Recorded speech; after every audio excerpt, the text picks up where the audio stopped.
नमस्कार, प्रज्ञाज वर्ल्डमध्ये आपलं स्वागत आहे. सकाळी सकाळी हा चेहऱ्याने पाहिलं तर काय पाहिलं तर सकाळी सकाळी ह्या चेहऱ्याने चोरला होता झेंडू बॉम्बची बॉटल आणि नीट घेऊन गेला किचनमध्ये आणि टाकली आजीच्या पायावर. बिचारा आजीच्या नाजूकसा पायावर पडला आणि आजीला लागलं. मग आजीने विरूला असं जरा रागवलं, बघ म्हटले किती लागले मला. मग विरू असं फ्रीजच्या तिकडे तोंड करून उभारला. मग मी या गोष्टीकडे दिलं दुर्लक्ष आणि माझ्या नाश्त्याकडे दिलं लक्ष. मस्तपैकी मसाला डोसा, इडली, सांबर एकदम खाऊन फुलपोट झालं. मला असं वाटतं आजकाल मग खाणं सगळं गालांमध्ये जाते, पण म्हटलं जाऊ दे, आपलं खाण्याचं काम करावं, बाकीचं काय होतच असतं. मग विरू बाहेर बसला होता पप्पांकडे. मग मी अशी गेले त्याच्याकडे, अशी विरू कुठे म्हणून. विरूला आजकाल अशी गेम्स खूप आवडतात. त्याला असं वाटतं की तो दिसतच नाही, पप्पांच्या मागे असं लपलाय, पण मला माहिती त्याचे नखरे असे चालूच असतात. त्यानंतर विरूला मी आणलं आंघोळीसाठी, पण प्रॉब्लेम असा झाला की आजी गेली होती आंघोळीला, त्यामुळे मग विरूला जात आलं नाही. त्यामुळे रडणं चालू होतं. तेवढ्यात आलं पार्सल आम्ही मागवले होते, पेस्ट मागवले होते, ते ओपन करून पाहिले. मग विरूला थोडंसं खेळायला दिलं आणि मग परत विरूला ड्रेस घातला मी, कारण त्याच्या आंघोळीला होत होता उशीर. मग विरू आजोबांना असं भिगून रडत होतं की आंघोळीला जायचं. त्याला म्हणलं थांब जरा, थोड्या वेळाने जाऊ. मग परत विरू आला मम्मीजवळ आणि मग दोघांनी मग असे काय म्हणतात सुलह झाली दोघांमध्ये मगाच्या भांडणावरनं. त्यानंतर मग विरूला मी आंघोळ घातली, खायला घातलं आणि मग विरूला तयार करून आम्ही निघालो बाहेर. ॲक्च्युली आमचं एक काम होतं, त्यामुळे आम्ही बाहेर गेलो होतो. मग आम्ही इथे आलो होतो गवळी ज्वेलर्सकडे. या आहेत मामी, गवळी मामी आणि हे गवळी मामा आहेत. आमच्या आधीपासून जे चांगले संबंध आहेत, तर त्यांनी ना विरूला छानपैकी असे पैंजण गिफ्ट केले. ॲक्च्युली विरूला आतापर्यंत पैंजण घातले नव्हते, पण त्यांनी गिफ्ट केले, डिरेक्टली घातले. त्यामुळे मी तसंच राहू दिलं. विरू एकदम खुश होता आणि त्याला एवढं कौतुक वाटत होतं त्या पैंजणचं, चिंचिन वाजवते म्हणून. मग त्यानंतर परत आम्ही आलो गाडीमध्ये आणि थोडीशी कामं केली आणि परत घरी आलो. आणि घरी आल्यानंतर परत दुपारी बघा कुठे आलं. हे आहेत तिवारी सर, ज्येष्ठ साहित्यिक आमच्या अंबाजोगाईचे आणि एकदम खूप असे छान व्यक्तिमत्व.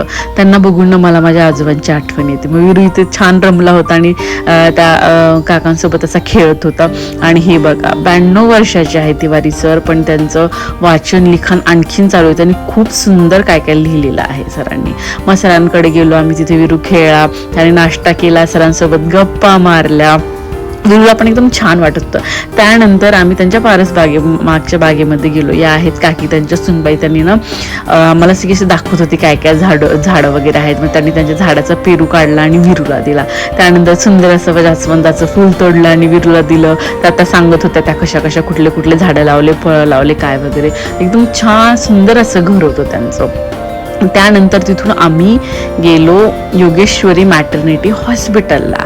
डॉक्टर गुरव सरांचं, प्रल्हाद गुरव सरांचं हे हॉस्पिटल आहे. हे आहेत गुरव सर, हे आहेत गायनेकोलॉजिस्ट, एकदम हुशार अंबाजोगाईतले गायनेकोलॉजिस्ट म्हणता येईल.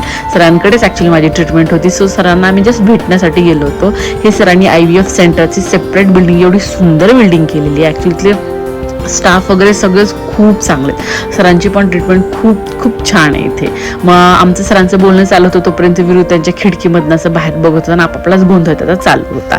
या आहेत आफरीन मॅडम, या पण इथे याचा हॉस्पिटलला असतात, त्या पण खूप छान सर्व्हिस देतात. त्यानंतर आम्ही आलो घरी आल्यानंतर मला लागली होती भूक. मम्मीने केलं मस्तपैकी उपमा आणि 2 दिले चिक्कू. मग मी ते खाल्लं आणि मग मी जरा ना हॉलमध्ये बसलं. ॲक्च्युली ना मला दिवसातनं थोडा तरी वेळ ना आमच्या हॉलमध्ये या सोफ्यावर बसायला खूप आवडतं, एकटीच बसायला. हे सगळे फोटोज बघून असं छान वाटते. पप्पांचे सगळे पुरस्कार बघून. इथे आजोबांचा पुतळा आहे, पुढं पद्मश्री आहे. हे वरती तुम्ही बघू शकता, जेलसिंह राष्ट्रपती, तेव्हा बाबांना पद्मश्री पुरस्कार भेटलेला होता, त्याची फ्रेम. म्हणजे इथे बघून असं बसून ना असं खूप छान मंदिरासारखी फिलिंग येते, असे छान वाईब्स येतात. एक काय माहिती, खूप भारी वाटतं, एकदम असं स्ट्रेस फ्री वाटतं, छान वाटतं. सो मी दिवसातला थोडा तरी वेळ ना इथं अशी बसतच असते. त्यानंतर मग मी जराशी बाहेर थांबले की माझी सियाज बिचारीने मला किती फिरवलंय या गाडीमध्ये. आणि पण आमच्या फॅमिली मेंबर सारखीच आहे. हे सुंदर हिरवीगार आमची झाडं, हे सगळं मेंटेनन्स माझ्या मम्मीकडे असतं. मम्मीला झाडं लावायला खूप आवडतं. आता आजकालची तब्येत जरा ठीक नसते, पण तरी पण बघा किती स्वच्छ सगळं ठेवतं आणि मेंटेन करून ठेवलेलं असतं. असं सुंदर टुमदार माझं घर हे छानपैकी. मग त्यानंतर बघा रात्रीची वेळ झाली होती, कोण आलं होतं, राणीताई आली होती आणि चिन्मय आला होता, विरूची आजी आणि विरूचा मामा. आणि त्यासोबत विरूला ना दंगामस्ती करायला खूप आवडतं. दोघांचं नेहमी भांडण चालू असतं, खोटंवालं. मग राणीताईने विरूने असं फोटोज काढले, चिन्मय त्याचे फोटोज काढले आणि गप्पा मारून ते निघाले कीच विरू घेतला आणि चिन्मयच्या गाडीवर बसला की मला पण यायचंय म्हणून. सो असा टाइमपास करून मी नंतर विरूला आत आणला आणि झोपवलं. सो असा झाला आजचा दिवस. बाय.